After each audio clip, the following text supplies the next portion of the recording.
Hey, this is Nick with Mythical Misadventures, doing a quick video editing tutorial for you guys, just to show you the behind the scenes and how we edit some of our videos. I'm going to break this video down into 4 easy parts for you. Step 1 is organizing your files, very important. Step 2 is trimming and synchronizing your layers, your different camera angles with your audio. Step 3 is your core editing phase, where you're going to trim down and pick which angles you want to use. And then step 4 is your final retouching, editings, graphics, effects, all the different things that really pull the video together. Organizing is extremely important, right? You want your files to be easy to find, especially if you revisit a project maybe years later. We're going to go into Adobe Premiere, which is my preferred editing platform.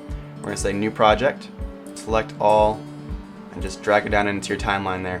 We've got all our footage right here now.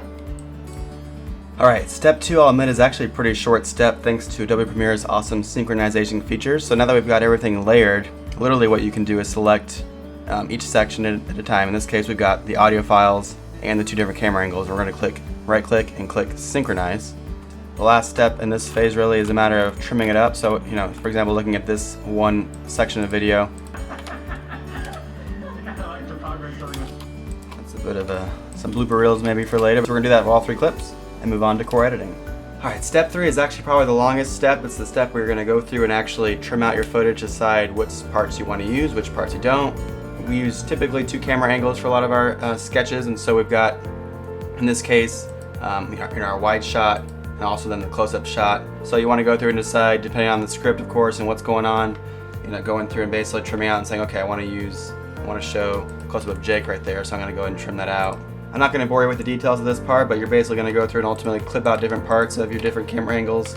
Last step of the process is probably my favorite part of the process. You're really tying it all together. So you've got your final video timeline built. You know exactly everything that's going to be played out. Now you just got to go through and do some color grading, maybe tweaking some highlights, contrast.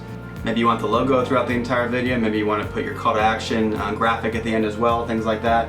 In the color grading screen here, you can basically go through and decide, you want to tweak your colors. I'm not going to actually do this, but as you can see, you've got complete control over if you want it to be cooler, warm, green, whatever the heck you want to do. And then the next step is to put in your special effects, graphics, things like that. So in this case, we've got some assets available already, including, for example, our like, comment, and subscribe graphic at the end. Apply that here. Adjust your scale, but you might want to have it start off camera. The way to do that would basically be use the animation feature. There you go. At this point, once you've rewatched your video, look for continuity errors. It's very important. You don't want things to be inconsistent between different scenes. My biggest OCD is when you're like watching, and you've probably seen this, when you watch a movie or a TV show, and from one scene to the next, within the same conversation even, you might have the camera angle looking over one person's shoulder looking towards person A, and then they have their second camera angle from A to B. And sometimes you notice little hiccups where person A had their hands up or in a certain position, and then they switch immediately to the next sentence, and they're no longer in that same position because they didn't film those 2 conversations at the same time, right? They actually film over one shoulder once, and they do the entire thing from the other shoulder. And so if you're not careful, it's very easy to have continuity errors where people didn't stay in the same position, and then you stitch it together, and those little details can stand out. So it's very important.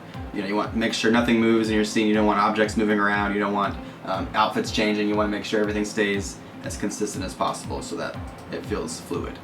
Don't forget to like, comment, subscribe if you like that video. We'd love to keep filming. God dang! Keep making videos like that, just so you can learn some more tips and tricks.